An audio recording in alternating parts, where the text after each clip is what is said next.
इस वर्ष 2024 में पितृपक्ष की शुरुआत अनंत चतुर्दशी पर्व के साथ 17 सितंबर को हो रही है। आज के इस वीडियो में हम आपको पितृपक्ष को संतुष्ट करने के लिए किए जाने वाले त्रिपिंडी श्राद्ध बनाम नारायण बलि श्राद्ध तथा सामान्य रूप से मनाए जाने वाले श्राद्ध कर्म की पूरी संपूर्ण जानकारी देने वाले हैं। इसके अलावा कुछ ऐसे अनुभूत कर्म भी आपको बताने वाले हैं जिनको करके आप अपने पितरों को तृप्त करके उनका आशीर्वाद प्राप्त करके अपने जीवन को और अधिक सुखी, समृद्ध एवं आनंदित बना सकते हैं। लेकिन वीडियो शुरू करने से पहले आप सभी सम्मानित दर्शकों से अनुरोध है कि यदि आपने अभी तक हमारे चैनल अमृत कलश को सब्सक्राइब नहीं किया है तो इसको अभी ही सब्सक्राइब करके घंटे का बटन दबाकर ऑल का ऑप्शन चुन लें, ताकि हमारा वीडियो अपलोड होते ही आपको सर्वप्रथम नोटिफिकेशन प्राप्त हो सके। तो आइए दर्शकों, अब शुरू करते हैं आज का वीडियो। पितृदोष का अर्थ है पूर्वजों के नकारात्मक कर्म, ऋण या किसी व्यक्ति द्वारा अपने माता पिता के खिलाफ किए गए किसी भी गलत काम से है, जो उनके वंशजों के जीवन में बाधाएं और परेशानियां लाता है। यह तब भी होता है जब हमारे पूर्वज अपर्याप्त अनुष्ठानों, अनादर या अधूरी इच्छाओं जैसे कुछ कारणों से हमसे नाखुश होते हैं। तो सबसे पहले हम आपको बताते हैं कि घर में यदि पितृदोष है तो उसके लक्षण क्या है। पहला लक्षण, घर में पीपल के पौधों का उगना पितृदोष का एक लक्षण माना गया है। दूसरा उदाहरण, घर के आंगन, घर की दरारों या टूटे गमलों में पीपल का पौधा उगना बुरा संकेत माना जाता है। अगर व्यक्ति को कड़ी मेहनत के बावजूद भी नौकरी, चाकरी या व्यापार में परेशानियां आ रही हैं, तो इसे पितृदोष का एक संकेत माना जा सकता है। आज के प्रतिस्पर्धात्मक युग में कभी कभी आपके पितरों को बंधन में भी शत्रु पक्ष के द्वारा डाल दिया जाता है। ऐसी स्थिति में आप अपने पितरों को सर्वप्रथम बंधन मुक्त कराएं, इसके लिए प्रयास करना चाहिए। बंधे हुए पितरों को कैसे खोलें? हमारे हिसाब से तो पितृदोष का कोई यह औचित्य ही नहीं है, फिर भी आपके संतोष के लिए हम बताना चाहेंगे तो कि किसी जागृत तीर्थ जाकर के पितृ तर्पण आदि का कार्यक्रम आप कर लें। अपने पिता या पूर्वजों के निमित्त यथासंभव राशि किसी श्रेष्ठ कार्य में लोक कल्याणार्थ खर्च कर दें। ज्ञान दान और यज्ञ को सर्वश्रेष्ठ कर्म कहा गया है। अब हम आपको बताते हैं कि हिंदू धर्म ग्रंथों के अनुसार पितरों के देवता कौन हैं। अर्यमा देवता पितरों के देवता माने जाते हैं। मान्यताओं के मुताबिक अर्यमा महर्षि कश्यप और देव माता अदिति के पुत्र हैं। पितृपक्ष में अयर्मा देवता की पूजा का विधान है। अर्यमा देवता की उपासना करने से पितरों को मुक्ति मिलती है। अब हम आपको बताते हैं कि सनातन संस्कृति के अनुसार पितृपक्ष के दौरान किन किन सब्जियों को अभक्ष्य अर्थात पितृपक्ष के दरमियान खाने से निषेध किया गया है। यानी श्राद्ध में कौन कौन सी सब्जियां कभी भी नहीं खानी चाहिए। पितृपक्ष के दौरान ये सब्जियां जिनमें शकरकंद, मूली, गाजर, शलजम, चुकंदर, अरबी, सूरन या जिमीकंद, इस तरह की सभी सब्जियों को खाने से परहेज करना चाहिए। इसके अलावा इन सब्जियों का भोग भी अपने पितरों को नहीं लगाना चाहिए और न ही पितृपक्ष के दौरान श्राद्ध में इसको अपने ब्राह्मणों को खिलाना चाहिए। पितृपक्ष 2024 17 सितंबर 2024 मंगलवार को दिन में 11:44 पर पूर्णिमा का आगमन होगा। इसीलिए पूर्णिमा का श्राद्ध 17 सितंबर 2024 को 11:44 के बाद होगा। 18 सितंबर बुधवार को प्रतिपदा का श्राद्ध 8:04 के बाद होगा। 19 सितंबर को द्वितीया का श्राद्ध होगा। 20 सितंबर शुक्रवार को तृतीया का श्राद्ध होगा। आगे भी इसी क्रम से पितृपक्ष में श्राद्ध का उपक्रम चलेगा। पितरों की शांति के लिए श्रद्धा भाव रखते हुए श्राद्ध तिथि पर सूर्योदय से पहले उठ करके आपको स्नान करना है। साफ कपड़े पहन करके पितरों की तृप्ति के लिए श्राद्ध और दान का संकल्प लें। मूल रूप से श्राद्ध के दिन भूखे रहकर पूर्ण श्रद्धा पूर्वक सात्विक भोजन तैयार करें। पितरों की मृत्यु की तिथि के दिन दान पुण्य करें।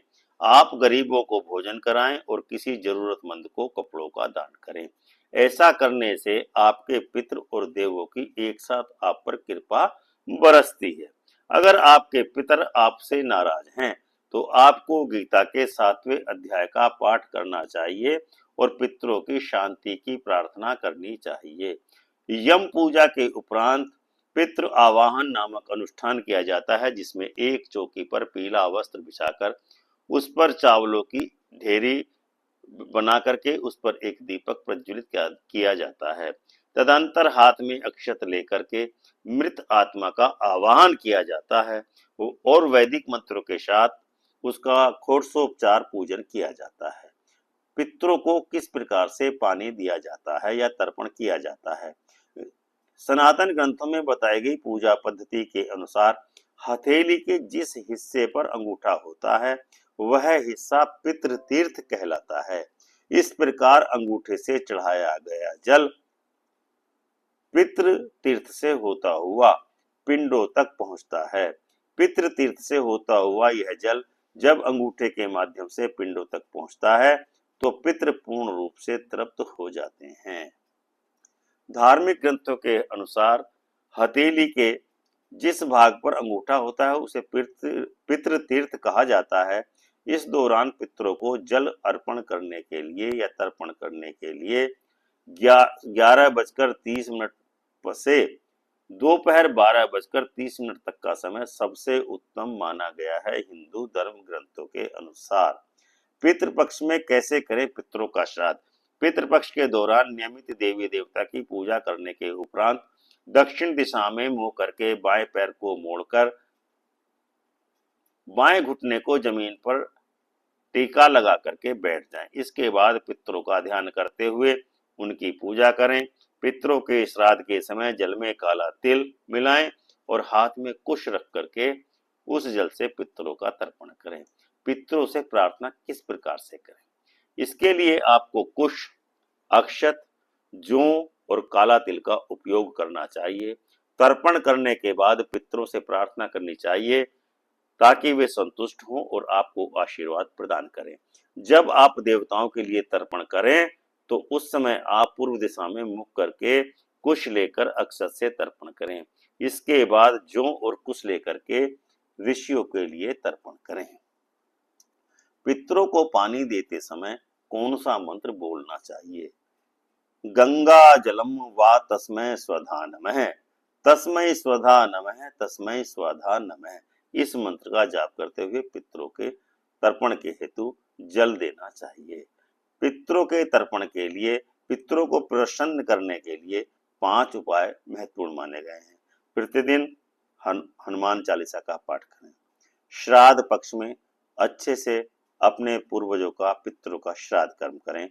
नंबर 3, गरीब, अपंग व विधवा महिलाओं को दान देना पितरों के हित में रहेगा।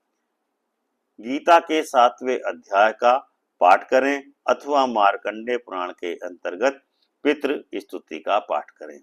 नंबर 5, त्रयोदशी, चौदस और अमावस्या और पूर्णिमा के दिन गुड़, घी, खो की धूप अपने पितरों को आपको देनी है। तो दर्शकों, यह था घर पर जन सामान्य के द्वारा पितरों की संतुष्टि के लिए की जाने वाली प्रक्रिया का विस्तार से विवेचन। अब हम आपको बताते हैं कि यदि आपके पितृ आपके ऊपर अत्यधिक कुपित हैं तो उनकी शांति एवं पुष्टि के लिए नारायण, नागबली और त्रिपिंडी श्राद्ध का विधान हिंदू धर्म ग्रंथों में दिया गया है, जिसका विवरण निम्न प्रकार है। त्रिपिंडी श्राद्ध में ब्रह्मा, विष्णु और शिव की प्रतिमाओं की प्राण प्रतिष्ठा करके पूजन करने का विधान होता है। परिवार में कोई पूर्वज की आत्मा असंतुष्ट है तो वो अपनी आने वाली पीढ़ियों को हमेशा परेशान करती है और उन्हें सुख से नहीं रहने देती है। ऐसे में इन आत्माओं को शांत करने के लिए त्रिपिंडी श्राद्ध करके उनको परम धाम की प्राप्ति अपने पितरों को कराई जाती है। शास्त्रों के अनुसार यह तीर्थ क्षेत्रों में सबसे अच्छा त्रिपिंडी श्राद्ध किया जाता है। उनके नाम निम्न प्रकार हैं: रामेश्वरम, गोकर्ण, श्रीरंगपट्टनम, गया और त्र्यंबकेश्वर।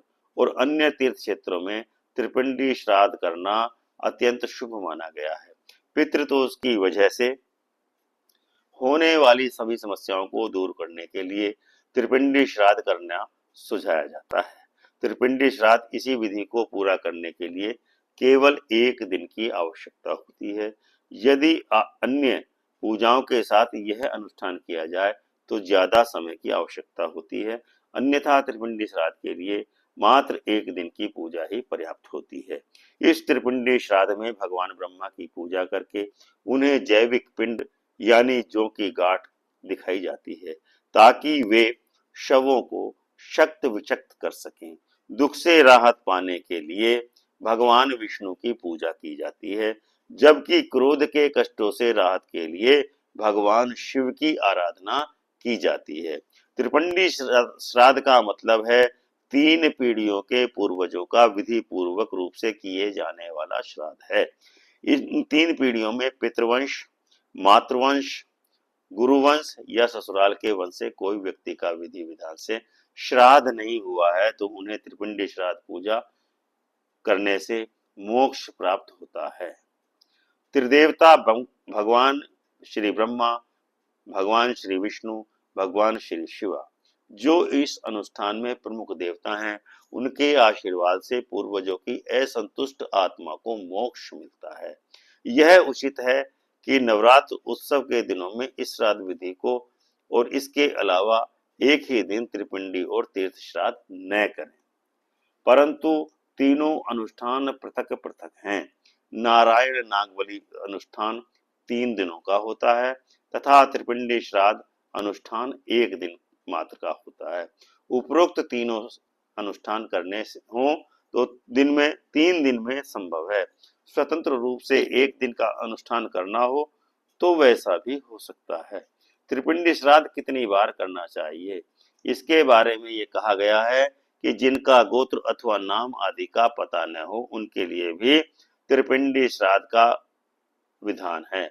वर्ष में कम से कम 3 बार त्रिपिंडी श्राद्ध करना चाहिए। प्रत्येक अमावस्या को भी यह श्राद्ध कर सकते हैं।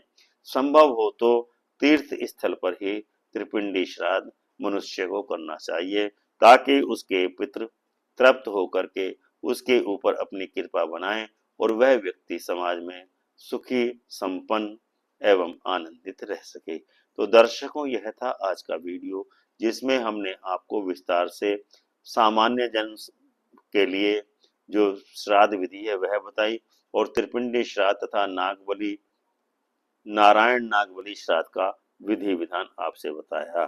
तो यदि आपको वीडियो पसंद आया है तो वीडियो को लाइक एवं शेयर अवश्य करें।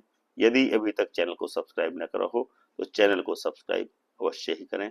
हम आपके आभारी रहेंगे। आपके पितृ संतुष्ट हों, यही ईश्वर से कामना है। जय सिया राम, जय सिया राम, जय सिया राम।